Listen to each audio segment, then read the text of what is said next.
Welcome back. It is the second hour of the Eric Erickson Show. Glad to have you with me. Phone number 877-973-7425. I'm sure I'll be doing cooking this weekend if you want to follow me on Instagram at EW Erickson.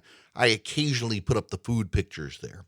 Now, so this has been one of those unusual weeks where, we've had a lot of stuff, a lot of drawn out stuff, and I hadn't been able to get to all the stuff that I wanted, and the stack of stuff has just piled up. And so I can finally today get to the story I've wanted to get to the entire week. So it started with a little bit of spin from Chris Cillizza. Chris Cillizza is the fount of conventional wisdom at CNN. The guy is like on the left and the right, everybody drags Chris Cillizza. If the guy says the sky is blue, you better go outside and check to make sure it really is. One of those sorts of things. But so he's got this piece, and he pushed it out with tweets that Republicans have gotten far more conservative than Democrats have gotten liberal. And then he has a piece, yes, it's Republicans' fault Congress is so polarized. It means that one political party, asymmetric polarization, is getting more partisan than the other, or that one side is moving closer to its ideological pole than the other. It's what has happened in Congress over the last 5 decades, according to a report from the Pew Research Center, examining roll call votes of lawmakers beginning in the early 70s, using a system that ranks members of Congress from most liberal to most conservative. Pew found that the average Senate Democrat and House Democrat has grown only marginally more liberal.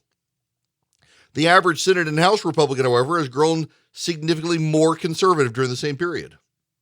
As Pew's Drew DeSilva wrote in the findings, both parties have moved further away from the ideological center since the 1970s. Democrats on average have become somewhat more liberal, while Republicans on average have become much more conservative. It's what they keep telling themselves. I would, by the way, argue that this particular effort by Pew is somewhat flawed in that it internalizes the own biases of their researchers as to who's liberal and who's conservative and what is liberal and what is conservative in Congress, because it also contradicts a whole lot of Pew data. But wait. Before we go there, we got to go here. This is Paul Waldman in the Washington Post, and he's a liberal opinion columnist. Which party is more ruthless? It's not even close. People in both parties will tell you that their own side is made up of feckless wimps who cower at the first sign of resistance, while the other side is populated by ruthless Machiavellians who will go to any length to win, but they can't all be right. A look at Washington, and more vividly at the states, tells us which side is mercilessly advancing its goals and which isn't.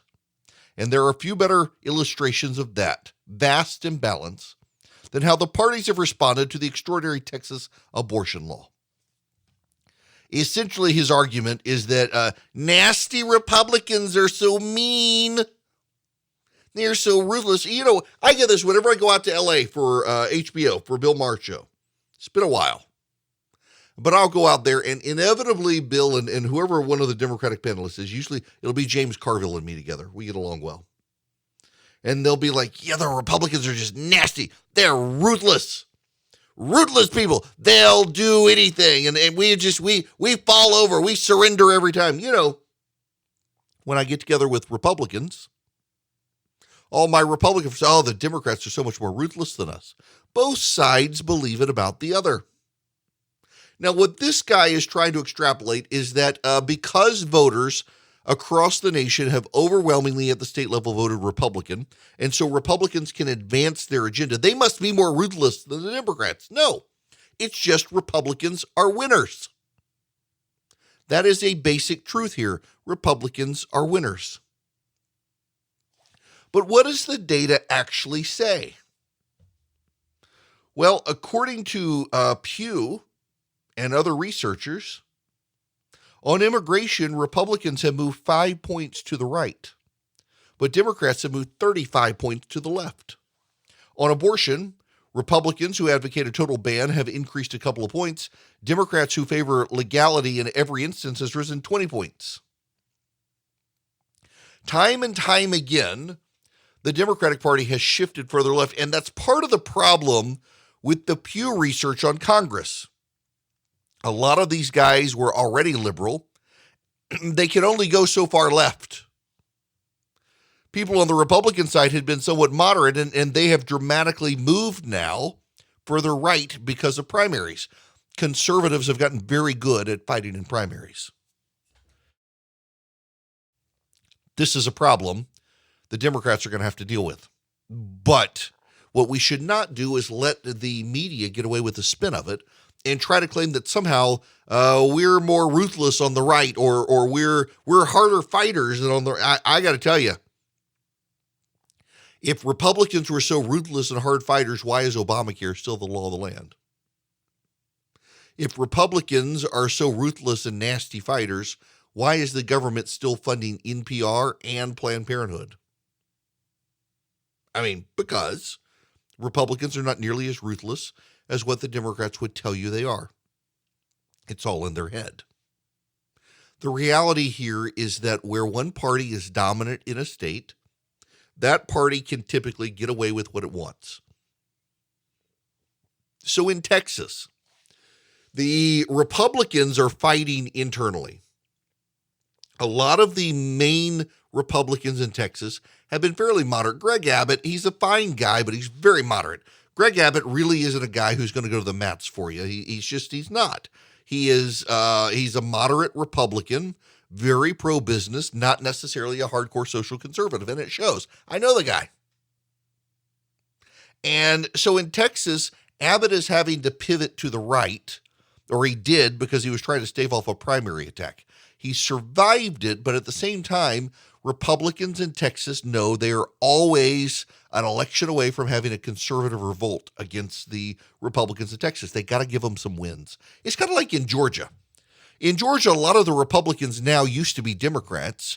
They still kind of view the world as a Democrat. They've kind of flipped. Brian Kemp, the Republican governor of Georgia, is actually the first Republican governor who did not convert from a Democrat to run as a Republican. He's always been a Republican. And the Republicans in Georgia tend to, very much like the Democrats in Georgia, be socially moderate. They love Jesus and babies. Just don't make them vote on stuff.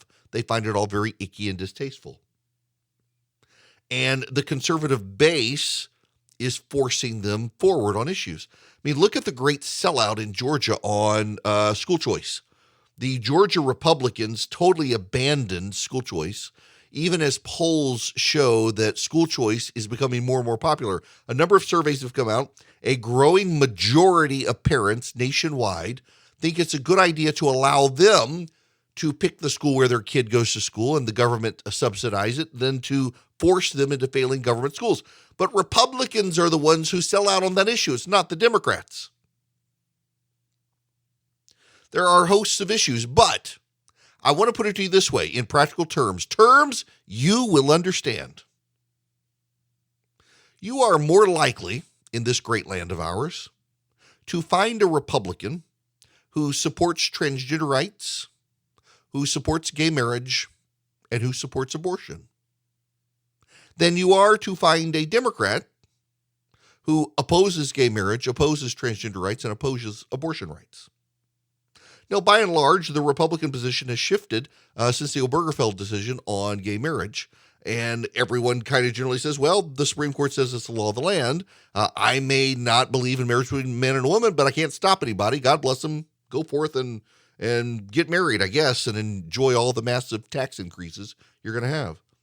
Christians will say, actually, marriage is still between a man and a woman, regardless of what people call it. And Democrats will say, you're a bigot if you don't believe in gay marriage. You cannot find a Democrat in the United States anymore who will openly say they oppose gay marriage. Not just because of Obergefell, but because of the cultural trends. You can still find Republicans who will say it, even after Obergefell.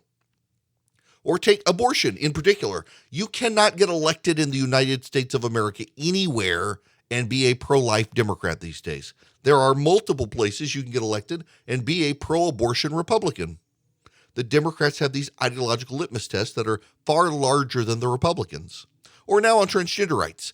If you think Leah Thomas is actually a man and should not be competing against women in sports, you are a bigot to pretty much every Democrat who walks the planet that wants to speak up. The ones who disagree are actually very, very, very quiet about it. They don't like to say it publicly, although there are a lot of them, more than you might imagine. But they also recognize that we are at this point where the Democratic Party has moved so far left on these issues. If they want to stay elected, they cannot speak about it. So which party is it that's more ruthless and more ideologically polarized? There's a diversity of opinion on social issues within the Republican Party. It no longer exists in the Democratic Party. Even what's his name? The senator from Pennsylvania, is it Casey? Yeah. So Casey's father was a pro-life champion in the Democratic Party. He was marginalized within the Democratic Party, and he stayed committed to being pro-life. When his son got elected to the Senate from Pennsylvania, his son ran as a pro-life Democrat. The last pro-life Democrat, made a very big deal about it, and has ever since he got to the Senate advanced the abortion agenda, has never voted against Planned Parenthood's position. Joe Manchin actually is more pro-life. Joe Manchin, way more pro-life than the supposed pro-lifer Democrat from Pennsylvania. This is the vast array of where we are in the Republican and Democratic Party now, is there's way more opinion and way more diversity of opinion and idea within the Republican Party. And a lot of that has to do with we're going through, particularly on the right these days, I think, a political realignment. A lot of people used to call themselves conservative, now call themselves national populist and the like. On the Democratic side, you're either liberal or you're progressive. You are very rarely a moderate, even if the media calls you one. It is the great realignment in the country. But I will tell you this, going back to the original point, Republicans can be ruthless in some states because they control those states. The state house, the state senate, and the governor's mansion, some by supermajorities. But the reason that you're not getting these gains in places like California and New York is because you already got them. You don't have to fight for them.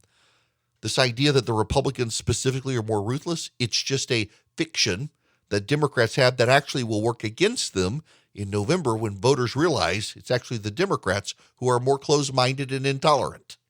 I sleep well at night under Boll and Branch sheets. And I need to tell you, my family, we were customers before I started endorsing them. It's what I like to do. I like to be familiar with the product and like it. And I love the Boll and Branch sheets. One of the reasons I love them is because they are super soft sheets. Got to say that word right. But they've got a little weight to them. So you feel somewhat more snuggled. Like I've got some sheets that came with the new mattress, and they're so light. It's like there's nothing on top of you, and I can't sleep well with them because it's just, and then they bunch up the satiny soft feel of the Boll and Branch sheets. It makes a real big difference. Listen, you've got so many options out there right now. You can go to a department store, you have so many options, but there's no reason to, because with Boll and Branch, you get high quality sheets. They've got a great thread count. They're perfect. They've got plenty of color options. You sleep well under them because they're soft and they're durable and they've got a little bit of weight, the perfect amount of weight for a sheet. Now, I want you to go out there and order Boll and Branch sheets because they are comfortable.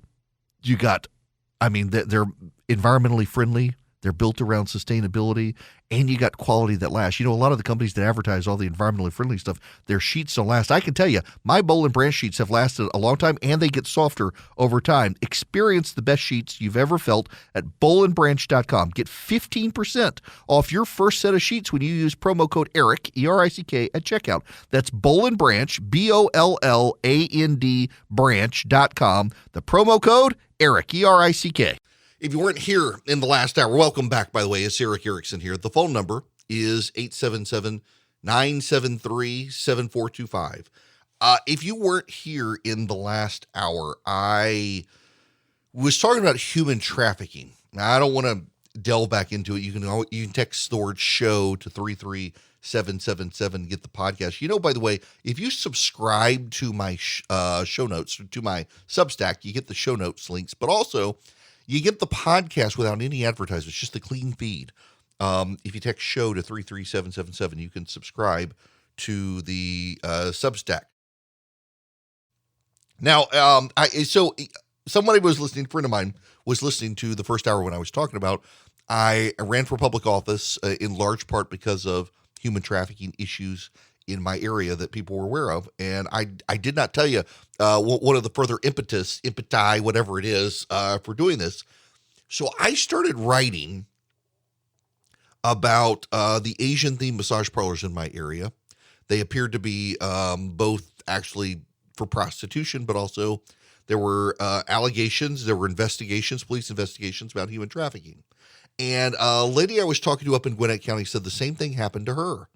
And sure enough, I started getting threatened. At first, it was just comments. I was running a blog, was writing about this stuff, and people just left comments, very threatening comments about me. And then I started getting emails that first it was going to be lawsuits. They were going to sue me. Now, mind you, I was also a lawyer at the time. I still got my law license. I'm inactive in the bar. I don't practice anymore. Can't give you legal advice. I'm sorry. But I was practicing at the time and I knew the libel slander laws. There was no one, they couldn't sue me. And I would reply back and say, go ahead, try. And of course, the email address didn't work. And this went on for a while. And my personality, I don't know, but it's my person. When you keep telling me don't do it, I'm probably going to do it if it's something I want to do. Now, if you're telling me don't jump off the building, yes, I'll listen to you. But if you're telling me don't take this stand, don't take this position, it's not going to be popular, that's probably my indication of, I actually do need to be the person. Because my theory is always there are lots of other people who believe what I believe, but they're not in a position to be able to say it, and I am. So I will. So in that case, I started writing about the harassment, and it got worse for a little while. And that just made me want to pursue this further.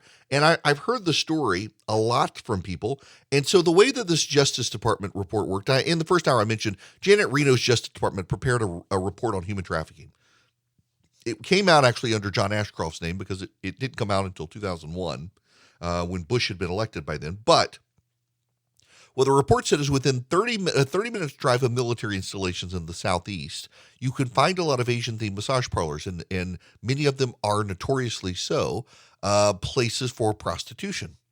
And the money that is spent there is then sent back to the Northwest, where the Asian mafia tends to be more concentrated in this country. The Italian mob, the Russian mob, Chicago, New York, places like that. But up in the Upper West, Seattle, Portland, Oregon area, it tends to be Asian mobs, and they flow the money back to Asia. It was a very interesting report. Also deeply disturbing.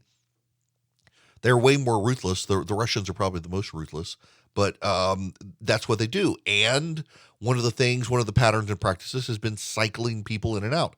And apparently there's this thing where you start off at the spa, you eventually get to maybe a nail salon or something like that, and then you get into a restaurant, the ones who become most trusted, the girls. And one of the problems is now that border security is tighter and we've been made more aware as a nation of the problem, it's harder to bring people into this country to essentially be trafficked, to be slaves for sex or labor or what have you. It's harder.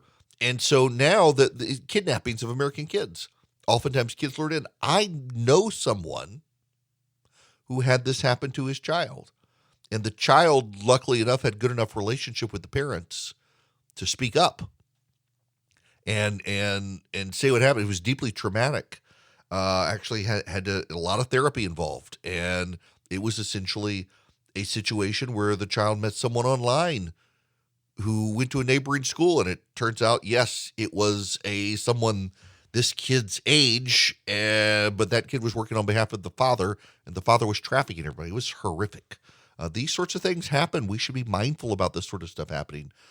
It's awful, and the harassment that comes with talking about it can also be awful. But the only way you fix the problem is to have people stand up and be willing to talk about it. And there have been a lot of people, a lot of good people who are willing to stand up and talk about it, and lots of good groups out there who have made it their mission to rescue kids, American and otherwise, who are being trafficked in this country. It's just this whole culture, this thing, this evil that I didn't really even know existed until I decided to run for office on that issue, having seen them all be open so late, gotten curious and heard. And man, my goodness, there's a level of depravity out there that I don't know that everybody can appreciate.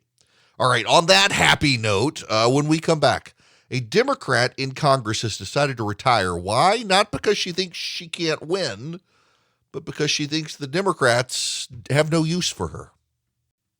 Hello and welcome. It is Eric Erickson here. Welcome back. The phone number 877-973-7425. In 2016, John Micah was running for re-election. John Micah was a 12-term incumbent. His district had been redrawn. About 25% of it was new. He was 73 years old. The district was a little more Democrat. He didn't even have a campaign staff. No campaign manager. His press operation was a part-time operator who was actually a Democrat. He ran a terrible campaign. He just assumed he'd been elected for so long. In fact, at one point, he had been the chairman of the Transportation Committee. And suddenly he found himself in real trouble with a real campaign by an aggressive upstart Democrat, a mother of two, was a Democrat, 38 years old. She was a immigrant. Her parents were Vietnamese refugees. And she went out about local issues. She focused on issues of funding and education. She focused on transportation. Remember, he had been the chairman of the Transportation Committee. She focused on gun violence and education for her kids. The Democrats told her the whole time she was doing it wrong.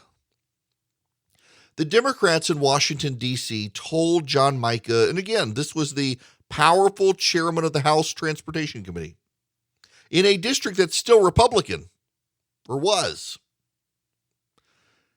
They told her she needed a campaign on Donald Trump. She needed to make the entire race about Donald Trump. Everywhere she went, she needed to attack Donald Trump. And the candidate, John Micah, the congressman, tie him to Donald Trump. And she said no. She refused to do it. And as a result, the DCCC didn't spend a whole lot of money on her. A lot of outside groups wound up stepping in and helping her. But the outsiders, nope. The experts, they didn't want to help her. They didn't think she could win by not focusing on Trump. Instead, focusing on these ridiculous, like pocketbook, kitchen table issues. She won. She beat John Micah. He's been there for 25 years. Nobody thought he could lose. She went door to door. She actually only entered the race a couple of days before the filing deadline. The Democrats could not even find anyone to run against John Micah. And then she focused on running on pocketbook issues. This is 2016. It's not 2018. It's not 2020. It's 2016, where the Republicans do very good on the ballot. Donald Trump gets elected. The Democrats want her to focus on Donald Trump, make the whole thing about Donald Trump and John Micah. And she doesn't. Now, what the DCCC would do in 2018 is adopt her issue. In 2018, the Democrats, they focused on Trump some, but they actually encouraged a lot of their candidates to focus on pocketbook issues and how things weren't good under Donald Trump and how much angst and anxiety there was in the country and stuff like that. And they won. Now, they won in large part, not because of how they ran, but because Donald Trump is in the White House, and the party that doesn't control the White House tends to do a pretty good job in the midterms. Now, fast forward, it is 2022. Stephanie Murphy, the now Congresswoman from Central Florida, leads the Blue Dogs. The Blue Dogs are the moderate liberal Democrats. They're pro-abortion, but they're for some level of fiscal sanity, some level of not blowing the roof off, some level of we just can't print money to spin our way out of the problem. And she's on the Ways and Means Committee, one of the most powerful committees, if not the most powerful committee in the House of Representatives. And now she's quitting. She's 43, and she's quitting. The Politico sat down with Stephanie Murphy, I think I said Miller, Stephanie Murphy, to ask her why. One of the things she says is that the Democrats have abandoned the whole idea of needing a big tent. This is her quote: "My first term, there was a lot more tolerance for do what you need to do to hold your seat and come back because we're trying to build towards a majority. With us being in the majority, the tolerance has eroded. It's unfortunate because I think in order for us as Democrats to hold the majority, you have to be able to win in seats like mine and in redder seats. That means you have to cut your members a bit of leeway to vote their district. This march towards party unity is going to be detrimental for our ability to lead." So one of the things that progressives have attacked Stephanie Murphy on is she voted for Kate's Law. Kate's Law increased penalties on people convicted of crimes and deported who re-enter the United States illegally. Progressives attacked her. She is, again, Stephanie Murphy's parents are Vietnamese refugees. She is an immigrant to this country. And she supports immigration. But she also supports law enforcement. She believes in law and order, she says. She thinks people who commit crimes need to be held accountable. And if you're deported from this country and you come back in and you commit a crime, you should really be punished. And the Democrats, the progressives, attacked her for a common sense position. Here's a little more from her. She says, trying to pass Biden's agenda got worse. Leadership tried to, quote, beat moderates into submission. I can't tell you the number of times I said, you can't keep promising rainbows and unicorns when your political reality is such narrow margins in the House and a dead even Senate. They took the difference between rainbows and unicorns and political reality, which is anger and disappointment, and turned that anger and disappointment against their own members. A lot of these outside groups that purport to represent a specific interest are just extensions of leadership. Instead of purely focusing on their issue area, they bleed into just advocating for whatever Democratic leadership wants. Now, what's notable here is that Republicans have the same criticism of a lot of their outside groups. The Chamber of Commerce for years has just been seen as a branch of the Republican leaders. The Democrats have this problem, and the difference between the Republicans and the Democrats is the Democrats are leading. Republicans probably eventually will fall into this as well. But it's actually Democrats more so than Republicans who get into this ideological purity. And now, listen, I promise, I didn't plan to thematically string this along. I actually was going to talk about this earlier and weave it into the other, but I kept going on that and ran out the clock. The partisan positions of the parties has moved dramatically. You know why, by the way, suburban women are moving back to the GOP? The very Pew study that allegedly shows Republicans have become some sort of radical conservative actually shows suburban women perceive the Republican Party as moderating compared to the Democratic Party. And again, it goes back to the ideological contrasts. You can find more pro-abortion, pro-transgender Republicans than you can find pro-life, non-transgender people in the Democratic Party. That level of moderation, the voters pick up on it. The Democrats being so dogmatic. If anything, it kind of helps, honestly, if we're being honest here. I'm willing to bet it helps that the Republicans right now really are a bunch of principleless hacks. No. Hear me out. What do Republicans stand for right now? Not Joe Biden. Okay, what does not Joe Biden stand for? Well, whatever it means to be not Joe Biden. The GOP doesn't have to take a position on anything right now. They just say, we're not Joe Biden. And the public loves them. Oh, you must be more moderate because, I mean, look at the radical progressives over here with Joe Biden. Yeah, we're our party is, we're not Joe Biden. And they love that. It matters tremendously that that's the situation. It just, my goodness, this is the problem for the Democrats and how they box themselves in such a way that actually makes it very difficult for them this year to move forward. And here's the problem. A lot of the Democrats who are going to lose in November, a lot of those Democrats are the moderate Democrats. And because of that, the party's going to move even further to the left.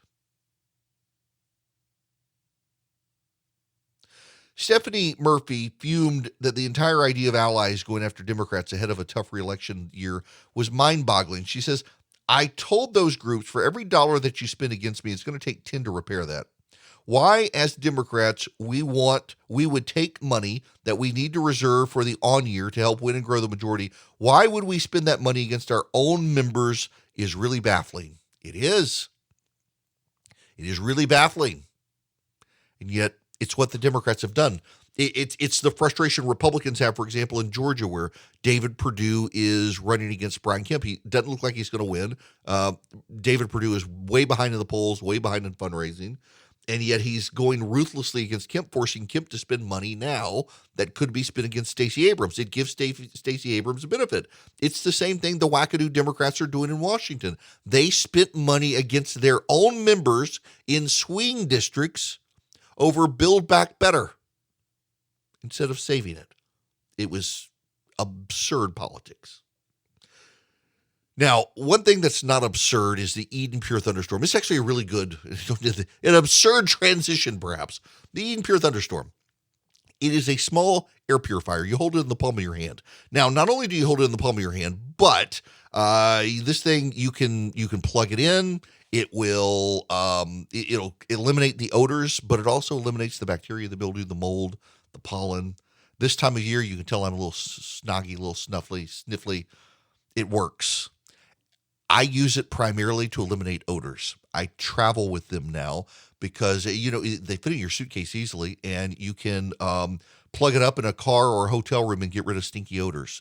You can get 3 of them right now for less than $200. You're saving $200. What you do is you go to EdenPureDeals.com. EdenPureDeals.com. You'll see a discount code box. My discount code is ERIC3, ERICK3. Go to EdenPureDeals.com, get 3 Eden Pure Thunderstorms for less than $200. Save $200. You get free shipping. EdenPureDeals.com, discount code ERIC3. Welcome back. It is Eric Erickson here. I hope the weather is good where you guys are because, we got this soccer game in Vidalia later, and it is supposed to rain. So here's the big difference. In Little League sports, if you don't have kids or your kids are too grown up, I didn't realize this. The soccer kids, unless it's thundering and lightning, they're probably going to play. Like, it's raining. Cancel the game. It's going to tear up your field. No. They play. The baseball kids, they don't play. The soccer kids, they just make them play. I got to drive down there, and if it starts raining and they cancel the game, my goodness. Nonetheless, I move on. Moderna wants the FDA to authorize a 4th dose of the COVID shot, the booster, to give anyone who wants it a booster. Now, here's the thing. We get if you want, you get an annual flu shot. A lot of people are raising all sorts of questions about this. The reality is that, I'm a big fan of the Moderna vaccine. Some people I know who took it got COVID, although in almost every case it was very mild. Some didn't even realize they had it. The Pfizer vaccine was the hyped one.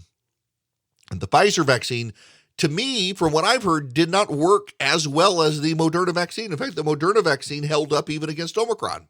Now, I say this as someone who was exposed, I know, on multiple occasions, very close contact, prolonged close contact with people who had gotten COVID. And I never got it. And I've had the vaccine, and then I got the booster. And if I got to get a booster every year, I'm okay with it. I'm okay if you don't. I know a lot of people who don't get the flu shot. I mean, I'm one of those people. I don't like to get the flu shot because I feel like I get the flu. And you're not really getting the flu. Your body's reacting, kind of like, I guess, with the COVID vaccine now. I don't like to get the flu shot because I always feel terrible for 12 to 24 hours afterwards. Same with the Moderna COVID thing. But I get the flu booster every year, and my family, we feel like we need to. And I encourage people to get the flu shot if they want it. I don't think it's worth pushing conspiracy theories about the vaccines, though. They do work. They don't work as originally advertised. We were originally sold by public health officials this vaccine is going to make sure you do not get COVID. Okay, well, didn't quite work out that way. But overwhelmingly, there's been a direct correlation in the uptake of the vaccine to decreased hospitalizations and decreased severe cases. So I'm fine with it. I can preach to you, and I can also tell you if you don't want it, that's fine with me. What I just am very frustrated by are the conspiracy theorists who are still out there spreading stuff about this. I heard one the other day about your body begins to generate new DNA. Oh my gosh. If you don't want to take it, that's fine. But I just, the level of fear some people have about it out there, to me, is absurd. Now, that being said, we should also say, as I have in the past, that the government has certainly earned your right to be skeptical of the government in this case. Because, my goodness gracious, a lot of the stuff that they told us along the way did not hold up. Some of it, the science evolved. Like, I realize I'm in the minority with you guys, but I'm one of those people who is willing to give them the benefit of the doubt on the masks to begin with. And do believe that when COVID first came, when it was the alpha beta variants, that, yeah, the mask somewhat worked. But at this point, we know too much to know, one, if you're vaccinated, you shouldn't have to wear a mask. And two, COVID can at this point travel on such a fine particulate that unless you're wearing an N95 mask, none of them are going to do you any good anymore. It was one thing if you needed big droplets, but COVID has clearly mutated over time. It's not only mutated over time, it's gotten better and easier to transmit. So let's give up the protocols. When we, at the bottom of the hour, there's an interesting story in the New York Times. The left is excoriating David Lanhart, who is their writer who has a newsletter, he covers COVID for them. And the left is excoriating the guy because he's in the it's time to move on camp. And the liberal readers of the New York Times are freaked out about it. I have actually, I told y'all the other week, I encountered my first they, them in the wild. I have also now encountered someone in the wild who literally did go get the Moderna vaccine, then the Pfizer vaccine, then the Johnson & Johnson vaccine. Because they are so desperate not to get it. And here's the thing. They're a perfectly healthy person. They're perfectly healthy. They don't have any pre-existing conditions. And they did that. I'm like, this is nuts. To each his own, I guess. But I wonder if our public, kind of like with reporters and the Hunter Biden story, a lot of reporters, I think, need to admit they were wrong. Will our public health officials come out and say, yeah, here are the things we actually got wrong? But clarify, some of the stuff they didn't get wrong, and a lot of people say they got wrong, it's just the virus mutated and evolved, and we learned more. But some of it was clearly wrong all the time, and some of it wasn't wrong at the beginning, but is wrong now, and they still dogmatically insisted that you should do it. The mask situation is a great example of that. There's a wave of COVID coming from Europe. I'm waiting for the media to melt down on it. We'll talk about that later, though. I don't want to keep talking about COVID. I do want to talk about and bring you up to speed on some of the Ukrainian stuff when we come back. It's 2022. Things are still crazy. Things haven't settled down. And now you got the Federal Reserve and interest rates. You got the economy. You got inflation. A lot of banks won't even return your phone call. Let's say you're a small business and you need a loan for $750,000 or higher. You see an opportunity where banks, they don't even want to see you. You want to buy a building, you want to build a building, reach out to the Frost family at First Liberty Building and Loan. They've been helping small businesses become big businesses since the 1990s. They want to help you if they can. So spend 10 minutes with them. See if you're a good fit for them and they're a good fit for you.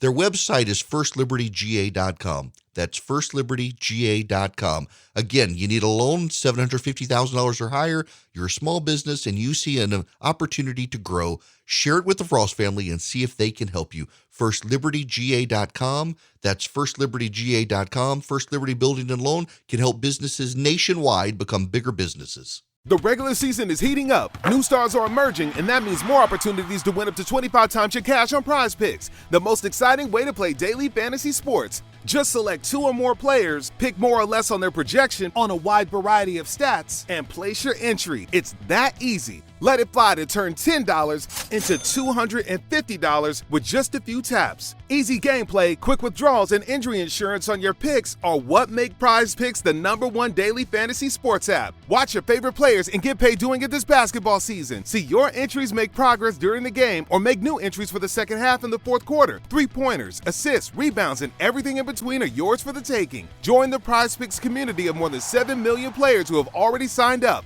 Right now, Prize Picks will match your first deposit of up to $100. Just download the Prize Picks app and use code GET100. That's code GET100 on Prize Picks for a first deposit match of up to $100. Prize Picks. Pick more, pick less. It's that easy.